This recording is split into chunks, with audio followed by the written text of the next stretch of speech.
Do it. And they're both seniors and senior night, so. Is that home meet? Obviously.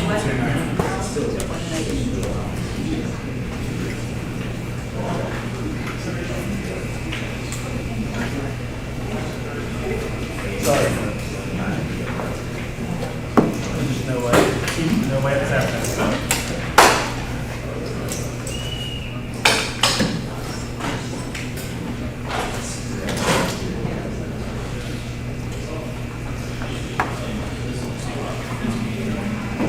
What? How are you? Yeah, sure.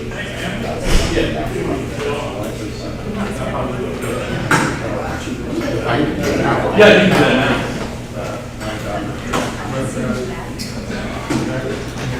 Yes. Mr. Lane. I didn't bring mine, but it's okay. I do have enough. Are you sure? We'll share.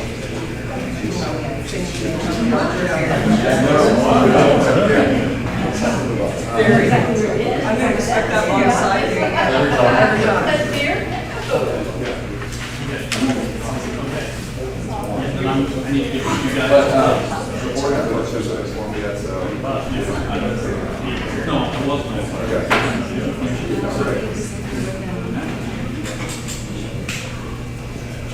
so let's see.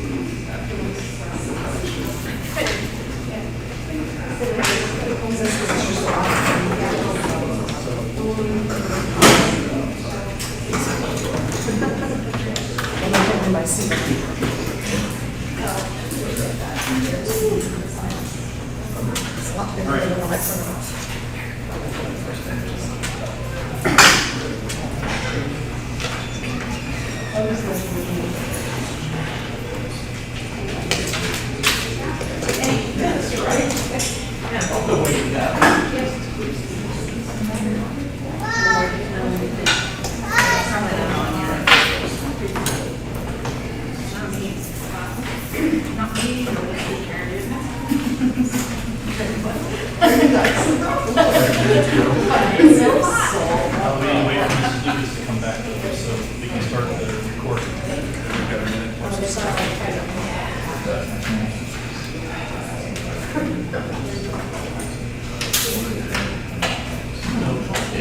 Start the board meeting, have cookies ahead of time.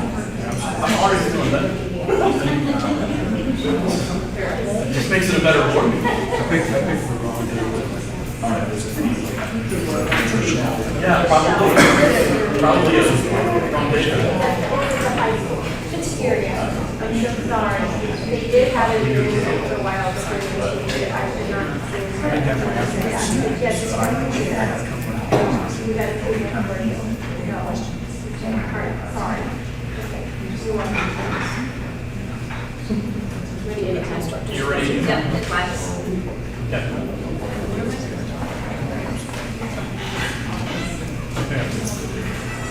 All right, thank you, everybody. We are reconvening after our brief recess, after recognizing the students of the quarter for the last year and a half.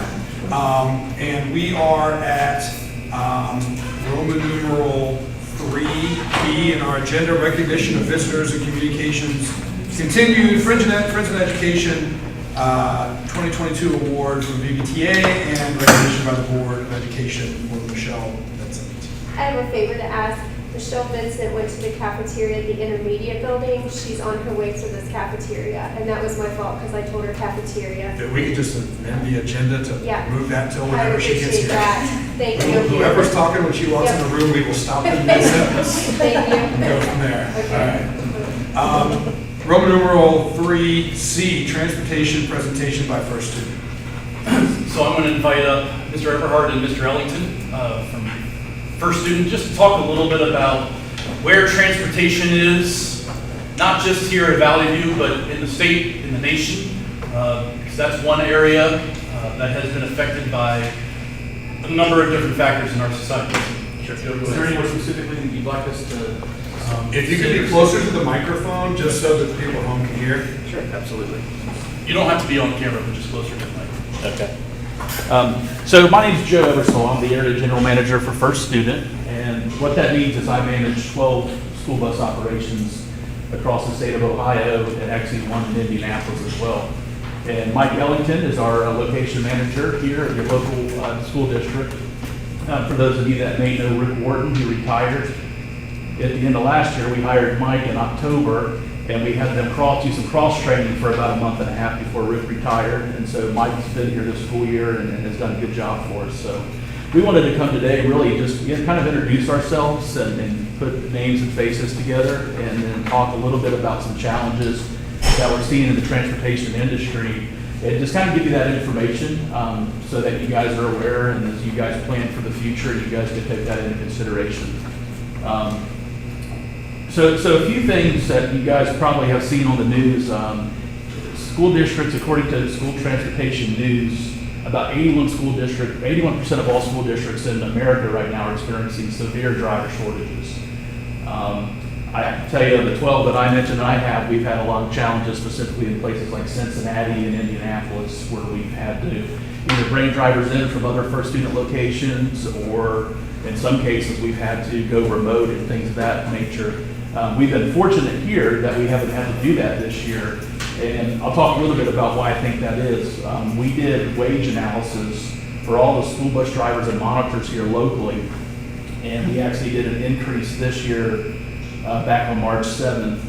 We had monitors, the starting rate at the time was $13.50 for monitors, and we took that starting rate up to $15.50. And then for the drivers, the starting rate was $17.50, and we took that up to $21. So, that's part of it. It's not just the wages, but we also, in my territory with the 12 locations, we actually added 4 full-time recruiters to go out into communities and help us recruit drivers.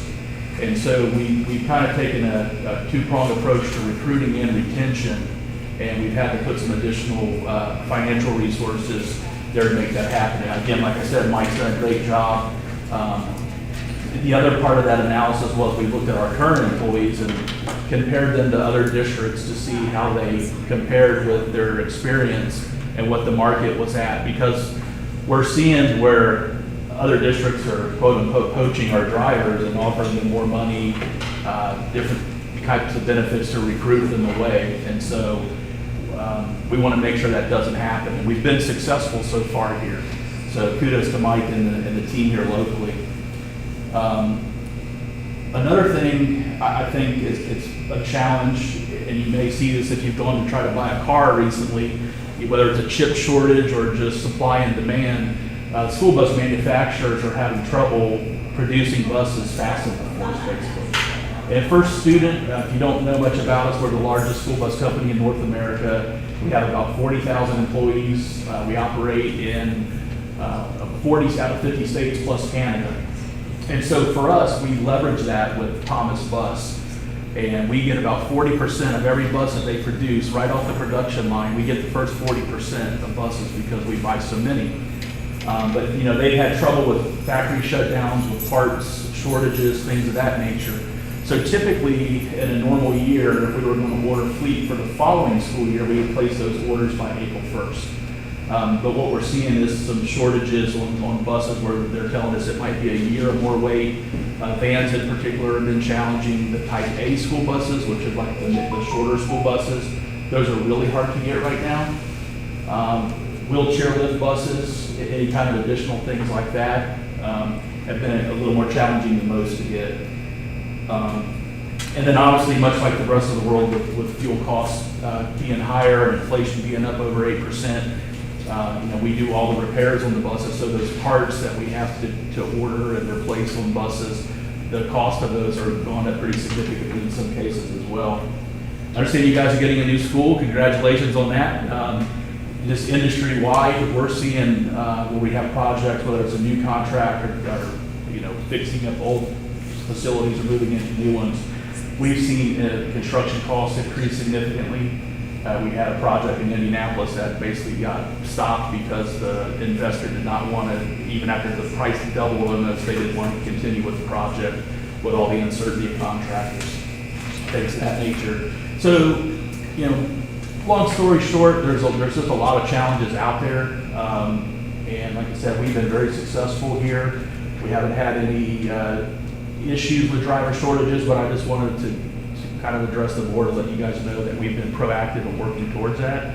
I know our contract is good through the end of next school year, so I just wanted to kind of put that out there. I think as we have discussions about the future, just kind of know what's going on. And if you see any news articles, Ben's got my contact information. Any follow-up questions in the future as you guys plan, I'm happy to come back and chat or be available by phone for a Zoom meeting or whatever works for you guys. Any questions, anything transportation related? I actually have a question. So, when you talked about other school districts poaching or other companies poaching drivers, Mhm. and they were offering benefits, are you offering benefits or you were addressing the hourly wage?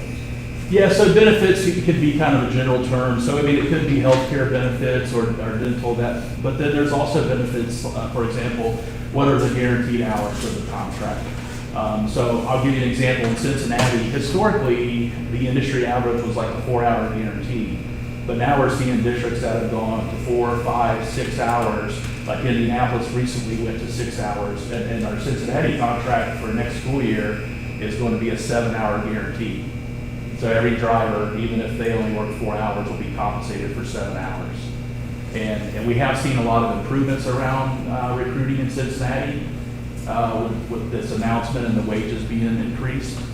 But yeah, there's been a lot of changes around that. And on the healthcare side, I mean, that is something too. Like in Indianapolis, I know that we offer up to 50% for healthcare benefits on that specific contract. And I've got a meeting with the district because they're looking at other possibilities of how we can maybe increase that. But obviously there's a cost to that, and many drivers don't work enough hours to qualify for benefits in some cases. So there's a trade-off that you have to decide what works best for your community and your district. I was approached by a bus driver employed by you at the beginning of my campaign. That's Yeah. what I was asking questions. Yeah. Yeah, and I mean, there are benefits offered, but the reality is, if you're a bus driver, it's a part-time position, but it's also seasonal. The school's only in session approximately, 180 days a year. So many times they don't qualify for the minimum amount of hours, or if they do, they might just be working for the benefits because they only earn so much in a year with that part-time job. But one thing that we do that I think helps too as a private company is that we offer, we call it charter. So when we're set up, anyone in the community, whether it's a church or a family wants to rent one of our buses, we have an hourly rate. We take a lot of people to Reds games or Bengals games. They can tailgate. We'll do church runs on Sundays. And the benefit is it gives those drivers additional opportunity to earn money. And then also that revenue that we bring in, it helps us cover our overhead costs and hopefully provide better value to the district as well. So. And for the board, I know, I think I shared with you, Mr. Kazarek is working on a kind of a cost analysis of something about insourcing versus leaving it outsourced. And hopefully here, I think you're getting pretty close to that. So hopefully here in just a few weeks, we'll be able to send you guys that as well. I believe legally, our contract, we would have to get notification no later than February. And that's a legal notification because I will tell you the practical notification needs to be much sooner than that. And so this is something that we will need to answer sooner rather than later. We don't have an eternity to answer that. But we'll hopefully be able to provide the board with more information moving forward. Yeah, and I would strongly encourage you. I've been taking this opportunity to meet with districts over the past 30 to 60 days. We've had some bid opportunities that came out that we weren't even able. We would love to get new business, but because of the bus shortage and because of the districts, kind of following a normal timeline, things are a lot different now than they have historically been. So I think the earlier the better to figure those things out. And so I'm here to help. Anything I can do to help you guys make that decision, reach out. I live in Dayton, so I'm not too far away. I can be here on short notice. So. No other questions? Thank you so much. I greatly appreciate the opportunity to speak to you today. Good evening. Thanks for coming. Let's go back to Roman numeral 3B. Michelle.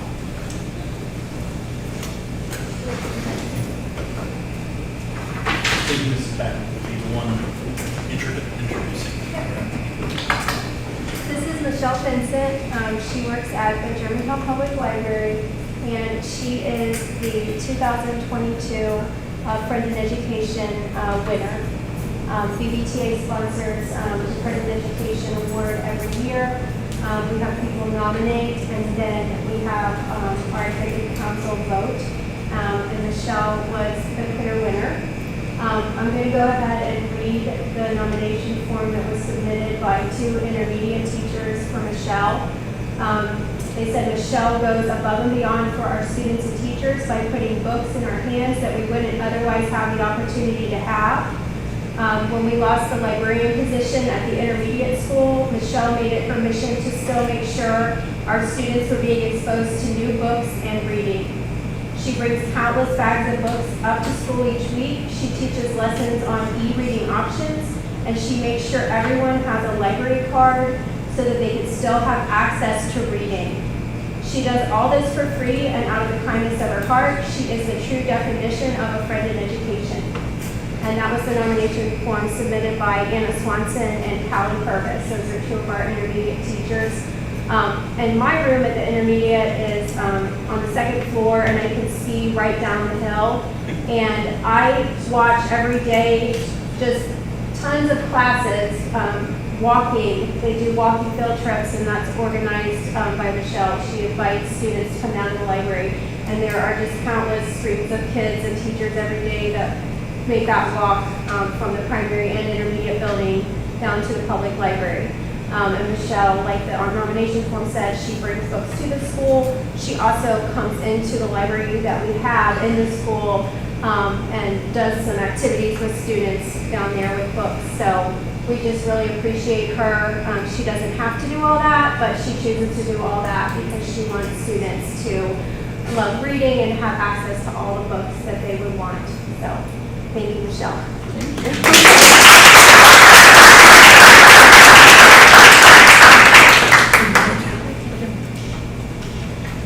Roman numeral 3D, public participation.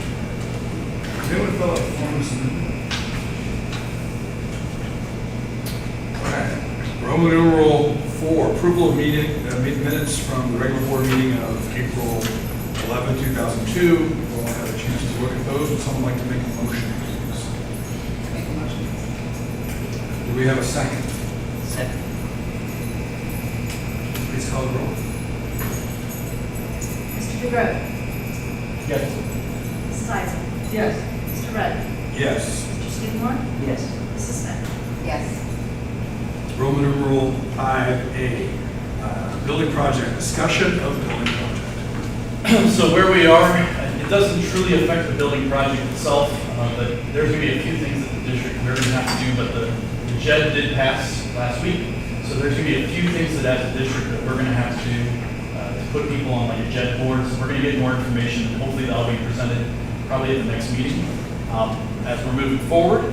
But I have Mr. Robbie Wilson from Concord here to talk about our early site package GMP. We had another core team meeting that Mr. Skidmore was part of today. So, Mr. Wilson from Concord, I'll let you take it away. That's where we are. So, based on the previous board resolution for the early site package to tackle the 66 acres next door, our not to exceed established budget was $7.5 million. After all our pricing and all in, we are at $7,422,435. That includes a portion of work we're actually having to the building. So that scope is going to include all site cut and fills, storm sewer, sanitary sewer, water, electric conduits, building pad, stone, which includes the top course of asphalt paving, which happens later on. We're carrying that number now, so to lessen the risk. So all in, at the end of the day, compared to our DD budget and with our design contingency, we're about $89,000 less than projected cost. And that's both the difference between the 7.5 and the 7.435 plus Plus. 2.5% of that 7.5. Correct. Okay. Correct, and that includes about 500,000 of site or of building work that is in this package that will not be included into the building package later on. We're just doing it now. You know, you want to get conduits in under, so we're not cutting out a bunch of asphalt and get that taken away now. And that would normally be included in the building budget. And this also includes the top coat of the. It does. It does. It doesn't include signage because it's not developed out yet. Signage just goes with the building, but it does include all top coat asphalt. That's finished. That's edge of drives, all storm. That's seating. That's the practice fields at the top of the hill. Everything put to a finished condition to take advantage of early growing, because there's no more work that have to happen at the top of the hill once that's done, and have some established seed and be able to use the field. So this is well over 10% of our total budget, and this can be solidified when we can stop having to worry about the contingency as to this portion. That's correct. Correct. For this For this portion, right. And the leftover rolls into Absolutely. the other, so Yeah. it doesn't just go away. Sure. And by doing this early site now, so schedule is really going to run once resolution's done, we sign off, we get contracts, we get submittals through, you'll see us come on site, you'll see us get fencing up. Machines run in around July 1st, you're going to see big dirt move that gets past some of the June rains and saves you money on the line kiln dust that you would typically use. And I can get costly. I got a project right now, line kiln dust, because they wanted to start early spring and they just spent $103,000. Just for an And episode. this, yes, just for a small site. So this takes some of that away. You get you get the site in, you get the roads in. And every contractor out there says the best day is once you're done and out of the ground. That's the majority of your risk. Questions? Thank you so much. We appreciate the update. Thank you. Roman numeral 5B, recommend the board approve the resolution of the GMP amendment number 1, CMR agreement with Collier Construction Group, Inc. for the early site work and authorizing execution of the amendment, and board copies are closed. Have a chance to look at those. So the dollar figure that we would need to put into that resolution is not to exceed 7.5 million.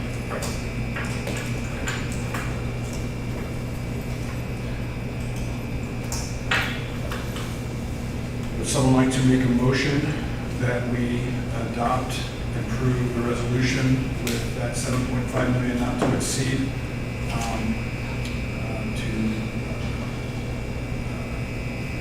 for the early site work? So moved. Do we have a second? Second. Any discussion? I think it's a good time to get it done, so the fuel costs keep going up, cost of everything keeps going up, under by 89,000. We got really good participation with subcontractors. 5 of the big names, I mean, the state steers us to, 2, 3. We had really good interest in this. I mean, you've got a big site, it's a lot of work to do, so really super competitive bidding.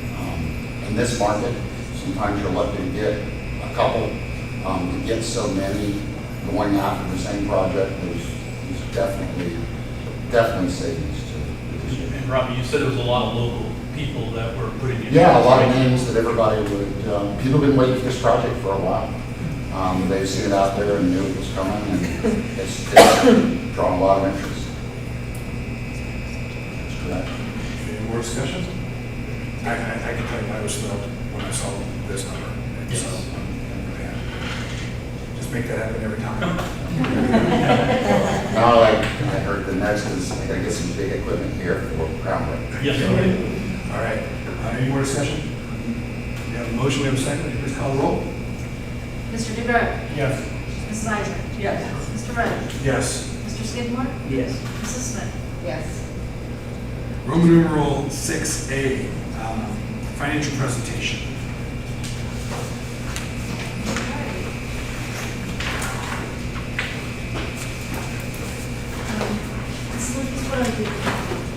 Sorry. My apologies.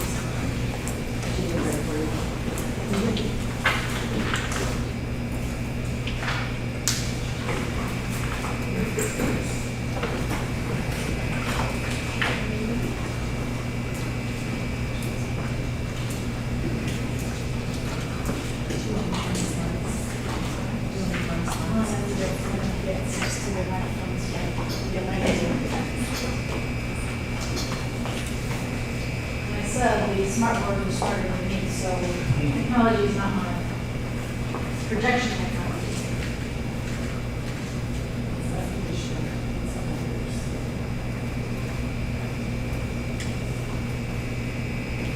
Awesome. All right.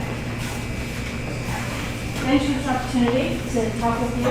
This is kind of a capstone of my year of training. Appreciate it, the opportunity to talk with you. What I'd like to talk about is a little bit of our financial update and our 5-year forecast. The agenda that we're going to be looking at is we're going to take a look at the 5-year forecast. We're going to take a look at the statutory requirements. Help me and with new board members to help you guys understand a little bit what's happening. Look at our updates to our 5-year forecast, some risks and some conclusions. And at the end, we're going to look at our permanent improvement fund and just present a few facts regarding the permanent improvement fund.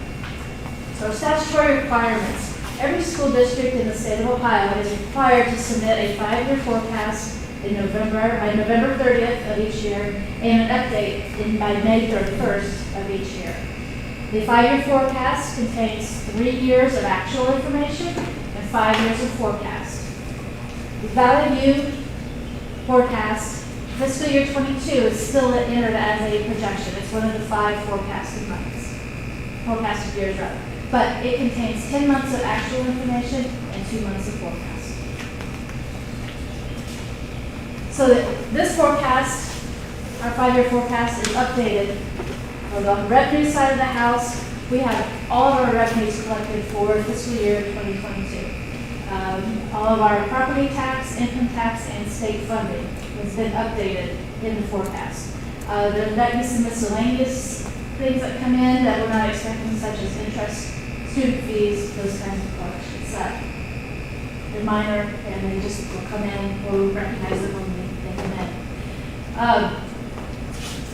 The future fiscal years are based on our fiscal year 22 forecast.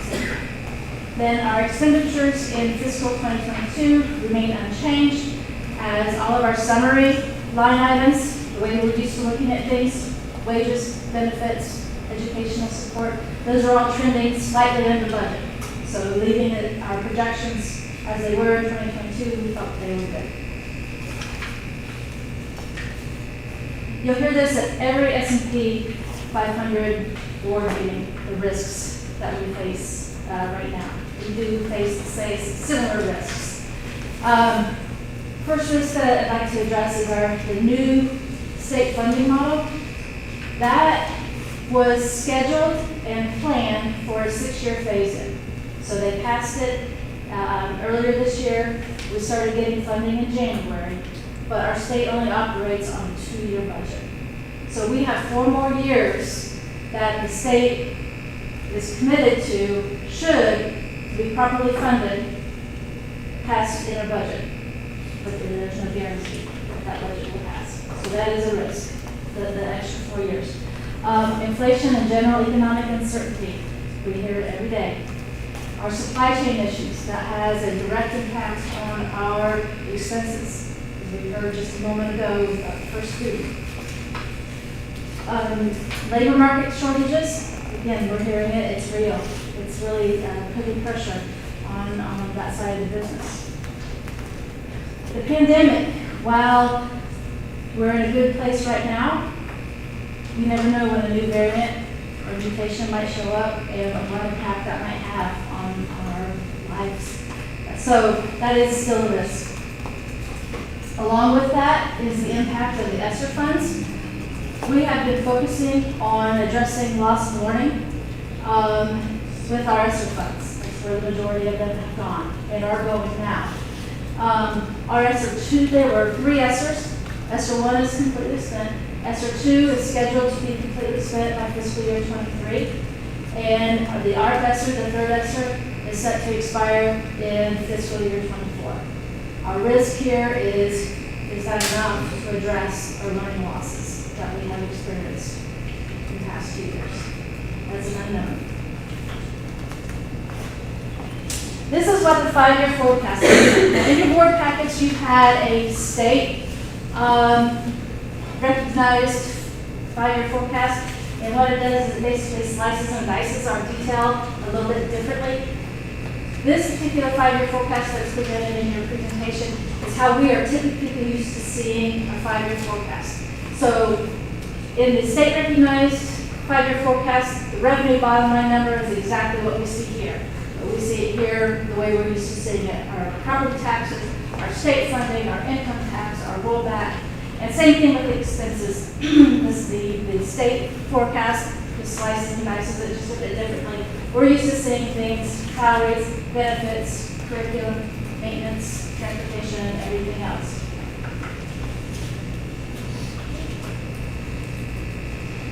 What our conclusion is that we are in, the Valley View School District is in a good financial position. We have the flexibility to appropriately react to any of the risks that we just previously talked about materialize. So at least so we can have a plan. We will not be in crisis mode.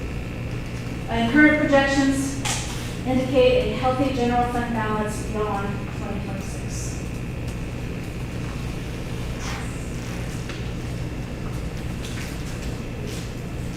I'd like to talk about the permanent improvement. Before I do that, are there any questions regarding the 5-year forecast before we get there? Well, I think folks that, don't understand exactly how this is going to work might have questions. When you said that we're in a good position beyond 2026, that's not a statement that, oh my goodness, once we get to 2027, we're falling off the cliff. That's a statement, that's the last of the 5 years, which is what we're statutorily required to project out to. That is correct. And we will not fall off the cliff. Internally, we do a master plan, which is a 10-year outlook. So we have a lot of visibility to what might happen in the future. I wanted the clarification that what you just said wasn't, we're good till 2026. It was that, That is but correct. it's nothing more than that. That's correct. Okay. That is correct. Do you mind if I add? Please. If I add? So one of the other pieces is this surplus and deficit line. We have been in the black. We've been operating in surplus and adding to that cash balance every year for 3 years of history for sure, but this year is going to be in the black along with the next couple of years and potentially even in 25, depending on how things go with revenue collections and expenses at that point. This cash balance here, $8.2 million out in 2026, look back in the history. That's the most solid. It's just been solid. The impact has exceeded expectations, but that can fall just as fast if we hear rumblings of that R word, right? The recession potentially coming, that will impact this, and we don't have an assumption in there. We've talked a long time about do we show a reduction in the income tax revenue maybe out another year or two from now, just anticipating that maybe that's coming, and we decided for now, until maybe that's a little more solid, we don't want to do that. And so those are the things that can flip pretty quick, but having this cash balance allows reaction time. Well, and especially, the cash balance over 10 million in 2023 and 24, that's when we would be making those investments, and we would have the ability to be flexible, as you said.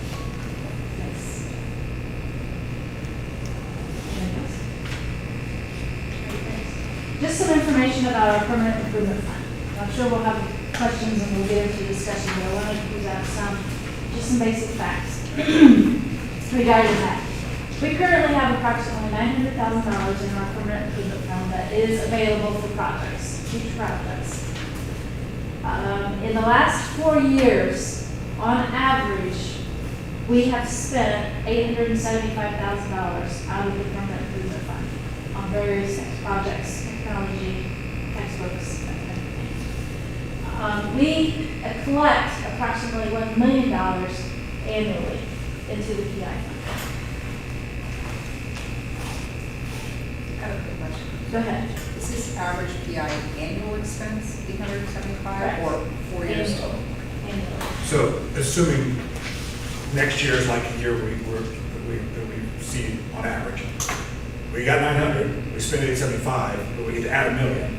So we're going to see, we should be seeing that expanding. Do we expect any change in what we spend once we get into the new buildings and we don't Yes. have some of those things that need that permanent improvement? Before the new building starts. Yes, we're seeing that savings now, because we're not talking about replacing roofs on 3 out of our 4 buildings. We're not doing significant repairs. So yes, we're already starting to see some improvement with that. Sorry. No, it's fine. We want you to be involved in this part. Okay, that's fine. Okay. This is your side of the office. So I know, and obviously having newer facilities, you'll be spending less money, but that, we're not gonna be drawing down from our permanent improvement fund on some portion of the maintenance on the new buildings already, because we already have a separate fund for that. Correct. And so, you know, we should feel pretty good about this. And there's warranties for a certain period of time, a lot of warranties on the building. So yes, we should feel really good about this. Some of the future PI considerations, I just wanted to list these on one page. Particularly in the building project, we will not know those numbers. We can't really discuss those numbers really solidly until September when we get the GMPs. But within that, what could happen is we might have to address inflationary expenses at that time. Also, the value engineer items that Congress has identified, and the building alternatives, the project alternatives. I also stuck, because we talked about it 2 meetings ago, the turn lane recommended by the traffic study. So those are all things that we'll have to consider, but we really won't have any firm numbers until September. Also, other things that we need to include and evaluate is the new building pitched roof, 1.7 million, and current high school renovations for our purposes after we move into the new building. Variables that we will consider later in September, some of the things that we'll need to consider are, what is the total value? These are pretty obvious, but the total value of what we're willing to borrow against, the length of the financing, how long. There's a myriad of options on what we want to do. Phase it in, phase it out, front end loaded, balloon loaded, all kinds of options. And then one of the things that we'll need to talk about and get your feelings on are what is the monthly payment that you want, that you feel good about. Part of the reason why I gave you some of the data on what our current PI balance is, how much we've been spending in our collections. One thing that we'll need to do a deep dive on is what expenses do we expect to continue. You know, technology, textbooks, those kinds of things will continue. But things like replacing boilers, chillers, those kinds of things, that will most likely go away. So with that, does that answer, give you the information that you were looking for? Yeah, I mean, it raises some questions that don't necessarily need to be answered today. But for example, you know, we have some things that we know that we're going to be leveraging the PI fund against to pay for. For example, the roof. Right? We already know that. And so obviously we'll have the full picture a more full picture, and I won't say the full picture because it's an ultimate, in September, but we have a piece of the picture now. Are there possibilities for us to do a couple things? One, analyze, I think Mr. Remmer made an interesting point last month, and struck a chord with me about can we analyze setting a ceiling for ourselves? When will we be able to make that assessment? But 2, like something like the roof, if interest rates are going up, does this all have to be, okay, we're leveraging all this at one point? Or can we say, hey, listen, we got this 1.7, we already know we're gonna need it. You know, we can get a lower rate now on that portion we already know, and then we can revisit the other things later. I love the idea of certainty. I just know we can't have it as much as we'd like, but to the extent that we can pin down certainty along the way, that's something we can look into, and I'm useful. Yes. If that's the direction that you'd like to go, certainly look at that. It might be the worst idea ever, but, you know, data's good. Here. So to answer your question, yes, we can borrow at different increments at different times. And depending on what we're borrowing for, will determine the length that we borrow the money. So a roof, we're gonna go out 20, 30 years, potentially, we could. Not that we will, but we could. Versus, I don't know, if pick something with a 10-year useful life, we can't borrow more than 10 years if the useful life of that particular asset is a 10-year asset. So it just depends, you know, it depends on what we want to do there.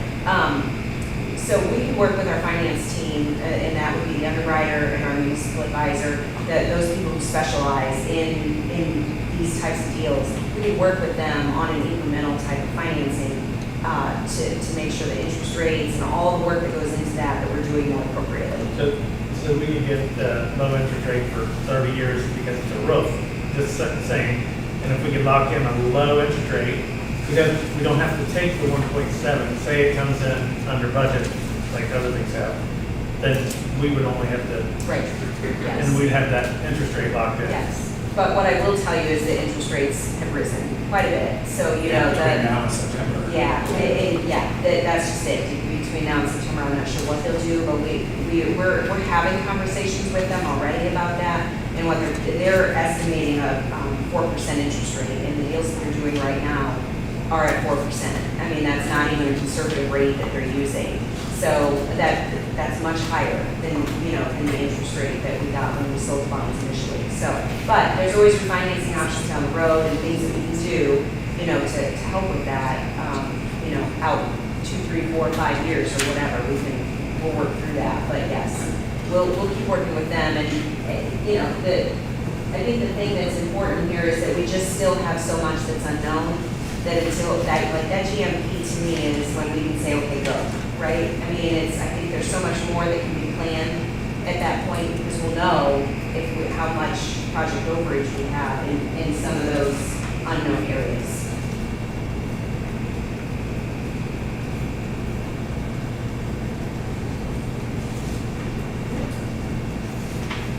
Thanks very much. Appreciate it, Valerie. Roman numeral 6B, recommend the board approve financial statements for the month ending April 30, 2022. This is attachment number 2. Got a chance to look at those. We have a motion. So moved. Do we have a second? Second. Any discussion? Please call the roll. Mr. DeGrove? Yes. Ms. Sizer? Yes. Mr. Rudd? Yes. Mr. Skidmore? Yes. Mrs. Smith? Yes. Roman numeral 6C, presentation and approval of the 5-year forecast, attachment number 3. This is not the one from the presentation, this is the one from Yes, the that is. same data, just presented differently. Correct. Had a chance to look at it. Anybody make a motion that we approve that? So moved. Do we have a second? Second. Thanks, Stephanie. Any discussion? Please call the roll. Mr. DeGrove? Yes. Mrs. Sizer? Yes. Mr. Rudd? Yes. Mr. Skidmore? Yes. Mrs. Smith? Yes. Roman numeral 7A, recommend the board approve the resolution that Valley View local schools will not be providing career technical education to students in the 7th and 8th grade for the 2022-2023 school year. Ben, would you like to give the disclaimer and clarification? This is yet again, we do career tech. This is just not a standalone course. That might be something that we'll look at a future point in time. This is a state statute. We do not have a standalone course. This does not mean that our 7th and 8th grade students don't have access to career tech.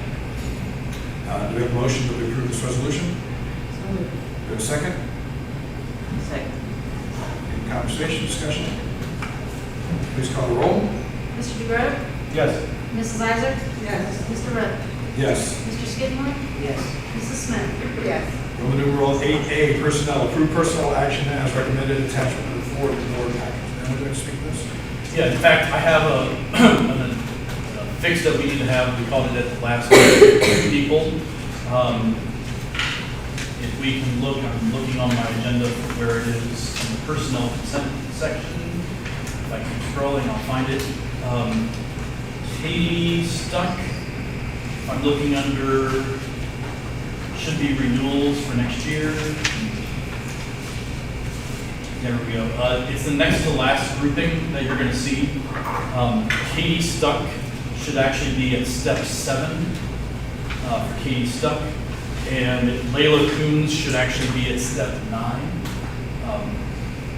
But no, with the rest of the, so just that would be a change that we need to fix and clean up on our end. Mrs. Fetzinger is going to be retiring from Valley View, I believe 34 years of service. I'm looking around, I'm pretty close. So we'd like to thank Mrs. Fetzinger, 34 years of service. You're going to notice that she is going to stay on until September. We are going to use her for the beginning of next year to help with assessments and testing at the beginning of the year, so I think it's going to be a good thing for us, but we wish her the best as she moves forward and thank her for her years of service. And then we are very excited about some of the people that we are bringing on so far. We've been very blessed that we've had a really good applicant pool.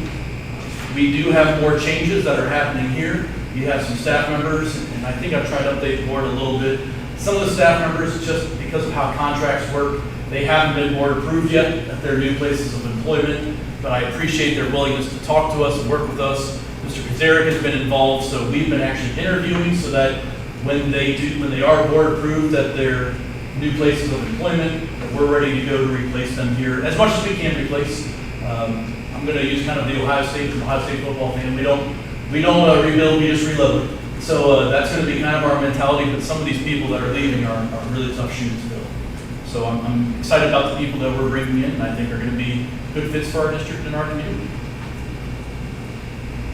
Would someone like to make a motion that we approve the personnel action with the 2 amendments that Ben highlighted? Is there a second? Second. That was a tie. We're down to that. Any discussion? Please call the roll.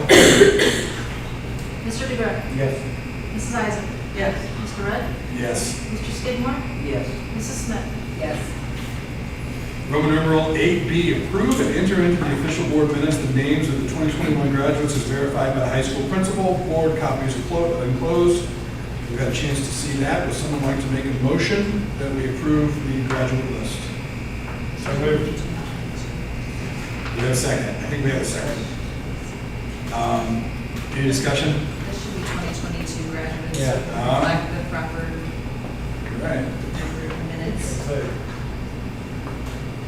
Is that Mrs. Isaac who made the motion? We need buzzers. We have a motion and a second. Any discussion? 142 names of seniors. I know, board, you're going to be very upset. I apologize, but Maddox and Sophia are on that list. They are not able to join us today because they're both seniors and they're being recognized. It is senior night for track, so that is why our 2 student board members are not here. We are going to actually have to talk as well about a meeting to select their replacements. I know that you guys are not happy about that. Mr. Rudd couldn't make it happen. They are going to graduate. I know you were trying, but they are going to graduate, much to your chagrin. So, but we wish those kids well. We're going to have a graduation ceremony. It's going to be at a new location for this year. Then I think we're going to have some conversations about where it'll be afterwards, whether it can go back to the original location. Our original venue was not able to be used this year. So the high school team has done a great job of kind of working together to find an alternative for this year. But we're going to keep working on that. But 142 names, and we wish them all the best of luck, and we pray that they don't make any decisions between now and graduation that stop them from being able to walk across the stage. Because I'm sure Mr. McKee is getting ready to deliver the graduation is a right, walking across the stage is a privilege. And so make certain that we make those good decisions so that you get to earn the privilege of getting to walk across the stage and hear your name. Any discussion? Please call the roll. Mr. DeGrove? Yes. Mrs. Eisner? Yes. Mr. Rudd? Yes. Mr. Skidmore? Yes. Mrs. Smith? Yes. Roman numeral 8C, recommend the board approve the Valley View FFA to attend the Ohio FFA Camp Muskingum, Carrollton, Ohio, June 6th through June 10, 2022. So moved. A second? Any discussion? Call the roll. Mr. DeGrove? Yes. Mrs. Eisner? Yes. Mr. Rudd? Yes. Mr. Skidmore? Yes. Mrs. Smith? Yes. Roman numeral 8D, discussion of supplemental proposal. Okay, would you like to take that? So, been working with BDTA, and there's just some positions. Some of this is a bit of a cleanup. We didn't necessarily take care of it in negotiations. We want to make certain that we clean it up. So, for example, I think it was around this time last year, we decided that we were going to do 2 shows at the high school. Nowhere in our negotiated agreement does it reflect that we have 2 supplementals. So the board took action. So some of these are cleanups. High school tennis. Let me rephrase. High school assistant tennis. We've actually been paying that as a supplemental, but it's not in the negotiated agreement, so we need to make sure we have documents to point back to. Ms. Hutchison and I, BDTA leadership, we've been talking. I think there's some things that we need to work together to clean up moving forward. So take an assistant tennis coach, for example. That's a great example. At what point do we have 1 assistant coach? At what point do we need to have 2 assistant coaches? Looking at some ratios and trying to codify some things that way. But there's also some other positions that very bluntly, we'd like to look at adding. We've worked with the leadership on this. So a lot of them tied to the musical. With some of those positions, there's a lot of things that happen. As a former theater teacher myself, I can tell you, it's not just what happens on stage, it's sometimes what happens backstage that all the people don't see that go into that. Mr. Marlett, I think when he was here, may have been last month or the month before, he alluded to wanting to do some things to improve strength and conditioning.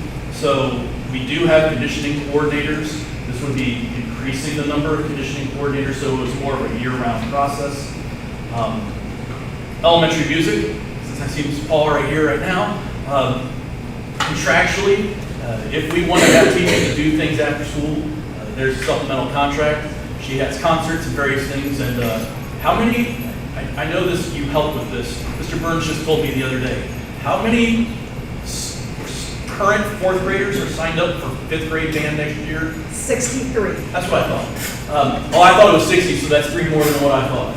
So, and how many that are currently in 5th grade band? We got about 40.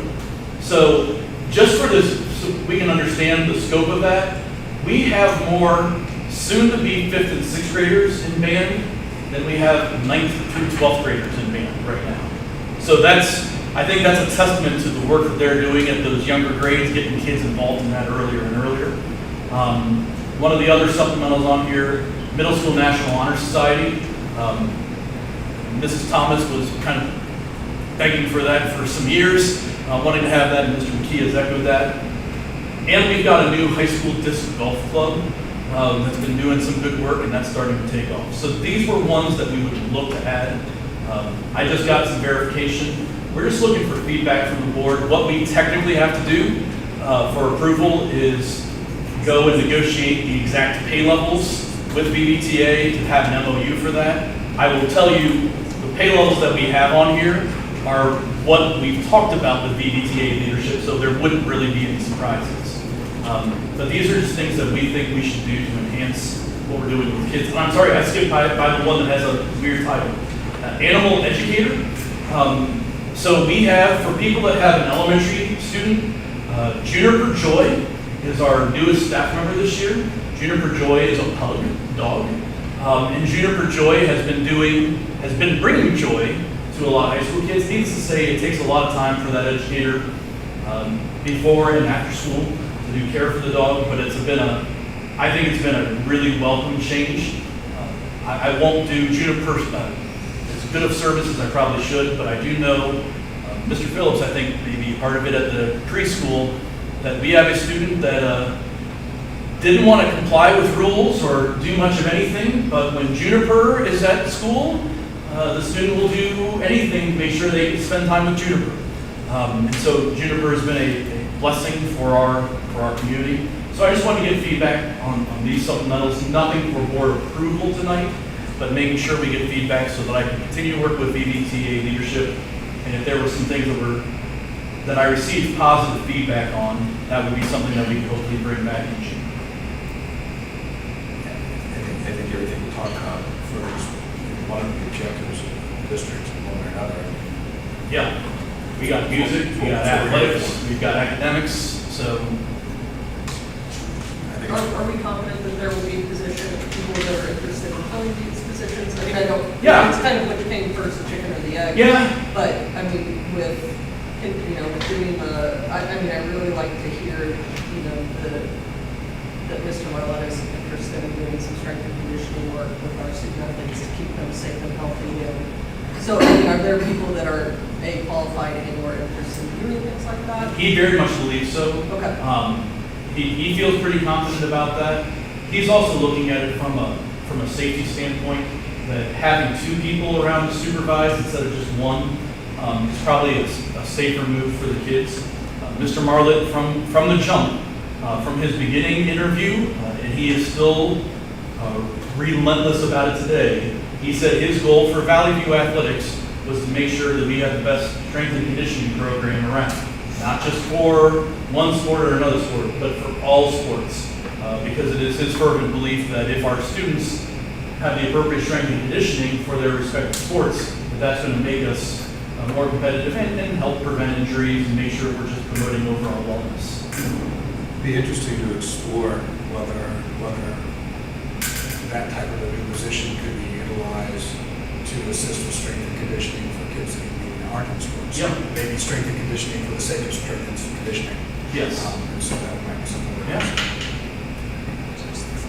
So I'm just looking, this is just looking for feedback. If there's anybody that has any concerns, I'll meet back up with VDTA leadership. I don't think it's going to be too difficult, but if everything goes well and I'm hearing really no objections, we'll work together and we'll make a formal presentation for June. Thank you. Roman numeral 8B, recommend the board approve the ELA textbook. My perspectives for grades 9 to 12 in the amount of $53,535.60, and the Houghton Mifflin Harcourt into reading into literature for grades 6 to 8 in the amount of $97,492.14. Ben, would you like to speak to this? You know what? I will speak briefly, but I'm going to turn it over to Mrs. Thomas. I will say it has been a hot minute since we have done any textbook adoptions in Valley View. I think, I'm looking, 6 years? That sound about right, maybe? 6 or 7. So it's been a hot minute since we've done textbook adoptions. I couldn't thank Mrs. Thomas enough and all the people that have spent countless hours. We have really gone through these resources, and there is board policy on how we are supposed to go through that process. Mrs. Thomas has followed that policy and some, making sure that we provided all of these textbooks out for community feedback so that people could see what these textbooks were for making the choices, see if there were any things that were problems. And I know I sent you guys just some talking lists that these were all green ratings on Ed Reports. They're all on the ODE publisher list. So Mrs. Thomas, if I'm forgetting anything, by all means chime in. We went through a year-long process to make sure that we chose the best programs for the students in grades 4 through 12 that meet the teachers' needs, also the community's needs and students' needs to move forward in language arts. So I feel confident that the teachers are getting a program that they will use, and it'll be beneficial for the students. Just out of curiosity, this may be a silly question, but with textbooks as a whole in K-12 education, I live in the higher ed world, so I try to not compare apple to apples, but are we seeing a move to electronic textbooks as we move forward into our higher grades? Are kids still flipping page? I mean, I know this is an actual textbook, but what's the landscape of textbooks these days in K-12? It's a mixture. Of course, the younger grades, they like hard copies, something they can pick up and use. And then the more you get to the higher grades, they want something that's more versatile that they can access on all different platforms. So these two textbooks actually, they're called work texts. So they are documents that the kids can write and take notes in. One of the big features with the H&H into reading and into literature was the idea of taking close notes, so they can actually write their thoughts based on the concept of notice and note in the actual book, so that they're reflecting on what they're reading, thinking about what they're reading. That we will have a hard copy set in every classroom for teachers to be able to use, because not every child has something that they can take home, or they may not have internet access. So they will have hard copies that kids can take home if needed, but also the program will be online for them to be able to access as well. Is there a cost difference, or are we still, I mean, I know that sitting in our own budget symposiums, our libraries are cutting back on subscriptions because, they're trying to figure out their own ways of inflation, which is really interesting to me because I'm not sure how inflation impacts the subscription. Are we finding that that's impacting our budget as well here, that subscription costs are going up, and are electronic textbooks the same cost as a brick and mortar textbook, so to speak? Like, is it pretty similar? So I will tell you, it's funny that you asked that. I will tell you that I am starting to get quotes for some services, purchase services and licenses and things that we are using, and everything. We see inflation in those prices as well. So it's interesting that you brought that up. I keep looking at it thinking, oh my goodness, it's a little bit more than it was last year. And it doesn't, I mean, honestly, it doesn't make sense, and we're literally just not subscribing to some things anymore because they can't justify why the cost has gone up exponentially. Right. Right. So we are really going to focus. I'm getting kind of off topic, but we have a plethora of online resources that we use, and we are really going to take a look at what we're using to kind of condense down to get the best bang for our buck. What can we really use that teachers are getting good results with, but we're not using 10 different programs. And then teachers can actually talk, have conversations about the same results, the same data that they're using across the grade level and across in those schools. But yes, there is a little bit of a cost difference between the online version and the hard copy.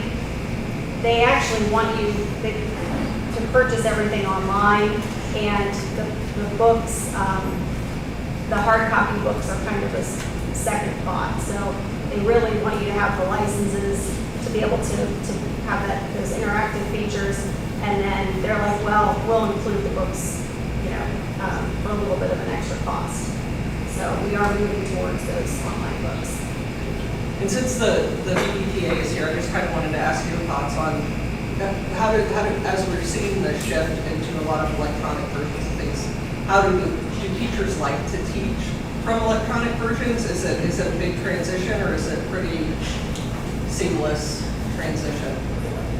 I still read the newspaper, like it's literally delivered to my front door every day, so I'm trying to just wrap my head around this. I will say that at the primary grades, having actual books and actual physical materials is important for younger learners. And we hear that, a lot from primary teachers. And I've taught everything between kindergarten and 6th grade, and I would agree with that. I mean, not that they shouldn't have electronic exposure, but like the remote learning, that was really rough at, especially K to 2. Those kids just need physical materials.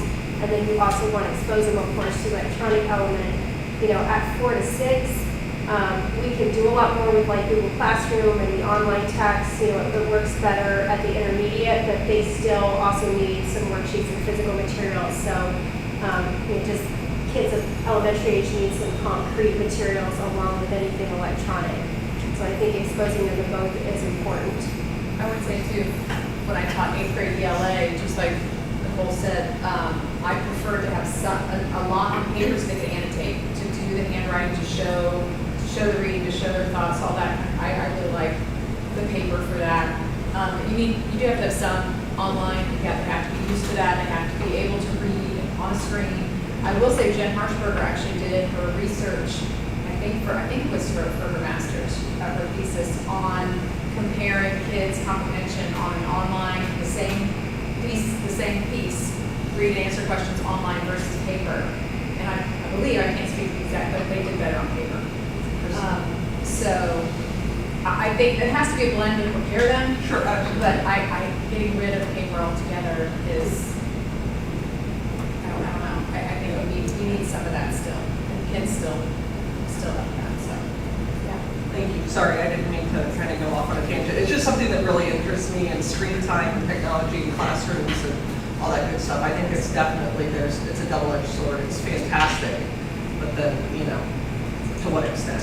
Yeah, especially Thank when you. you have state tests, it's all on the computer. Right. You just can't ignore that. They have to do it. So. Yeah. The bar exam is on a computer now. Like, I can't even imagine. So I appreciate it. Thank you so much.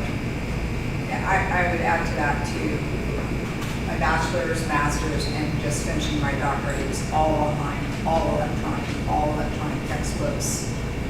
If some of you even had textbooks, some of them were just go to these websites, I want you to read these articles, whatever. So we definitely got to prepare them for what it's going to look like on their landscape here in the future.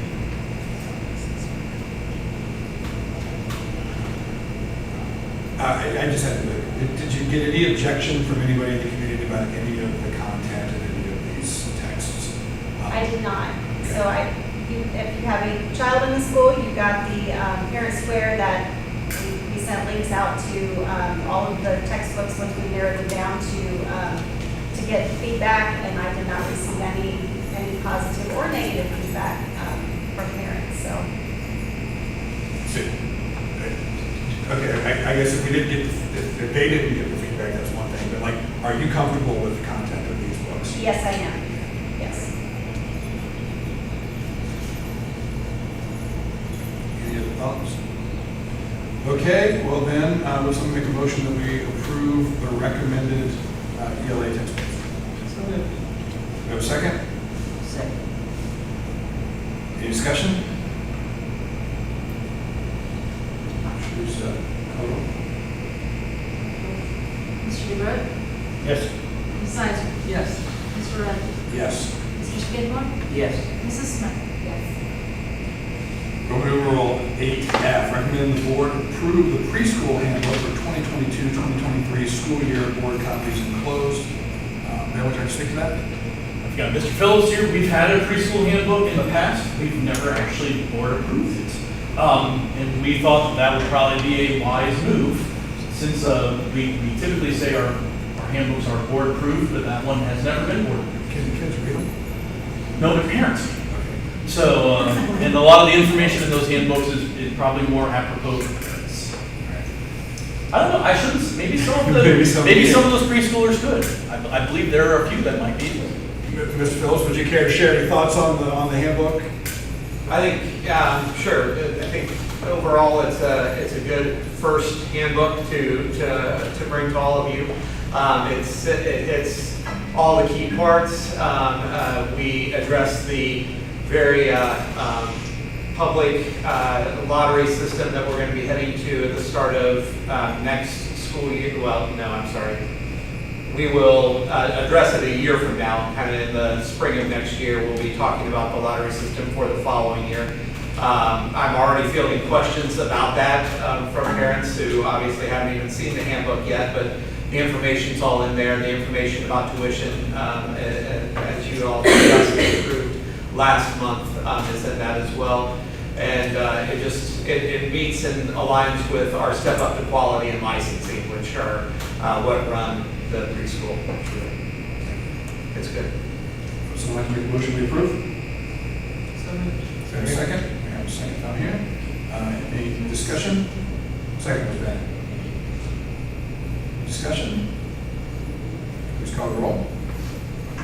Mr. DeBroat? Yes. Mrs. Sizer? Yes. Mr. Rudd? Yes. Mr. Skidmore? Yes. Mrs. Smith? Yes. Roman numeral 8G, recommend the board approve the changes to the primary, intermediate schools, junior high school, and high school handbook. We made sure to provide some summary changes, and just of the things that have changed. At the elementary, it's mostly dates and times and stuff like that. I know Mr. McKee had just a few other substantive changes for 7 through 12, and we outlined those. So Mr. McKee is here if you have any questions about those changes in the handbook. Obviously, my question, which I think I know the answer to, is that the changes in the handbook are driven by the people that we entrust to Yes. run those particular Yes. buildings and Yes, they best are. manage them. Yes, they are. And some of those changes are up to comport us with what new state law is. Someone like to make a motion? So moved. Do we have a second? Second. Any discussion? Yeah, I had a few things in here that I saw. So we're approving the handbook, but we know that there are some people leaving staff-wise that are listed in it. So how do we address that? And when do we publish this, whether it's electronic or print-wise, making sure that we have those people? Yep, so I've been working with Kathy Lucas, and we're gonna have a document, it's not up there yet. We're gonna have a live document, and so anytime we go in and update it, it automatically updates on the website. So when we hire a new science teacher, we can go in and update that. When we elect some of our, in our handbook is the class officers, NHS office, things like that, we can update it and it will automatically update online. So we're basically just approving the verbiage, and the names can be interchangeable as needed. I think I saw a typo too in here, something along the lines of the agreement under the CP enrollment. It was talking about the agreement with Sinclair College for the year 2021, 2022. I don't know if Yeah, we need dates to- all go back and change, yeah. Okay. And do we, under the adult student policy, I read that there's a discussion about students who turn 18 years of age. Do we have, or do we need to have any clause in there for students who do turn 18 years of age, but who have a guardianship for them because they're not competent enough to be held to the standards of an adult, but are still enrolled here? Is there some type of legal clause that we need to have in there? It doesn't give any leeway whatsoever. Once you turn 18. We got Mr. Phillips, that's kind of his specialty. I can jump on that one. Yeah, if the courts show guardianship, we honor that at that point in time. And it is rare that a court would take a case to that degree, but you're right, there are definitely times where that happens. Typically, we handle that through special education, and again, we'll get a copy of the court documents, and then we adjust as needed at that point. So it does not need to be part of the handbook? I don't believe so, and I've been a part of high schools for a number of years where I worked, and I've not seen that before either. Discussion? Please call the roll. Mr. DeGrove? Yes. Mrs. Isaac? Yes. Mr. Rudd? Yes. Mr. Skidmore? Yes. Mrs. Smith? Yes. Roman numeral 9, superintendent's comments. We are getting ready to come up to one of my favorite dates of the year, which is graduation, May 31st. It's my favorite day of the year. It is our Super Bowl. I think our whole goal as a school district is to prepare for kids to be able to graduate and go out into the world and be productive members of society. And May 31st represents that for, what was that number I said? 142 kids for this next year. So very excited to see graduation day coming. We do have the groundbreaking ceremony on June 2nd. So the entire community is invited. When we're looking at times, that's going to be here at the high school, probably out in the parking lot, over on the south side of the parking lot. We're probably looking at a start time of about 2 o'clock, where some things will start getting going, and 2:30 it'll begin in earnest. Hopefully it'll be finished around 3. We're going to leave opportunities for people, if anybody wants to come. You all get the official pictures with shovels and hard hats. You guys will have that official picture. But we're going to leave some extra shovels and hard hats there afterwards. So if families or groups of people want to come and get a picture at a groundbreaking ceremony with signage in the background for the groundbreaking, they're welcome to do that afterwards on that day. So very excited about June 2nd. There will be a lunch provided from, I always said the name, Rob's I know that's Brookville, but I've been told even the people in Valley View will agree that that food up in Brookville is good. I was told that would be okay. We do need to select a student board member, members, and have interviews for that, so we'll need to schedule a date pretty soon. And I will say, I was very fortunate. Mrs. Hutchison was actually very fortunate as well. On Friday, a very small group of us got to take the first kind of virtual tour of the new building. It still doesn't have a ton of color in it or anything. It's very, very vanilla. But I will tell you, it was pretty exciting to get to take a virtual tour of that new facility.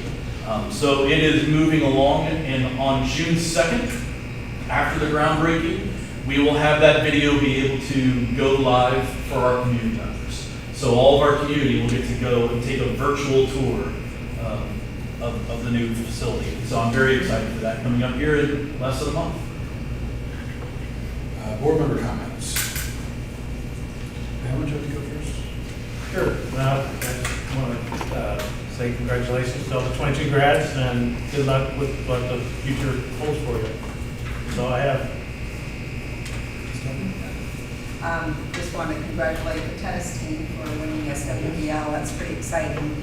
And some of our FFA students placing top in the state, which I think is fabulous as well. So, and congratulations to all the high school graduates. Yeah, just to echo those points, and also just another congratulations. It was so cool to see all the kids today.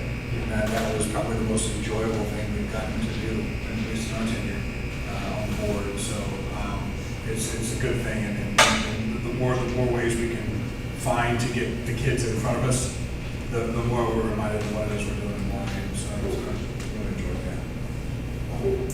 Yeah, I just agree that it's really a great time right now. It seems like we're really getting back to normal. FFA banquet, we got the band and music group did fantastic. The spring sports are finally getting a nice week to play. A miserable all spring. So it's just nice that things are getting back to the way they've been. Yeah, just real quick before I thank everybody and do all of that. I don't know if it's a treasurer thing or a superintendent thing. Could you email us all updates of who's on what committee and what their because I know I was the legislative liaison, but we haven't gotten legislative updates. I'm happy to do them. And I know we've had different building committees and all that good stuff, so I just was curious, make sure I'm not missing anything. But no, I thought the senior signing celebration was phenomenal. I got to catch it on Facebook Live, which was fun. And see some of that, and then see, everything that's been posted on social media. So thank you to everybody that put all of that together. That was very cool. I wish something like that would have existed when I was in high school. It's very neat. And I'm looking forward to seeing that. I saw a group of all these people that are going to Miami, all these students in Miami. I'm excited to see them come over to campus. We'll get lunch. It'll be great. And so, no, I'm very much looking forward to graduation. It is a very exciting time, and to throw on a robe and sit on stage for a couple hours is always fun to do once a year or so. And best of luck to Mrs. Fessinger. That's a super long time to commit yourself to our school district, and thank you so much that you've done and all the lives that you've touched along the way. So looking forward to this building project. I know we're getting closer and closer, and this groundbreaking is going to be really cool. So thank you, everybody. All right, well, moving on to the last item on our agenda, we will be retiring to executive session to consider employment and/or compensation of a public employee or employees. And so there will not be any votes taken after the executive session. So you all are free to leave if you'd like to leave, but we'll be heading into the executive session at this time. If we have a motion, someone like to make a motion that we move into executive session. So moved. We have a second. We have a second. Call the roll, please. Mr. DeGroat. Yes. Mrs. Isaac. Yes. Mr.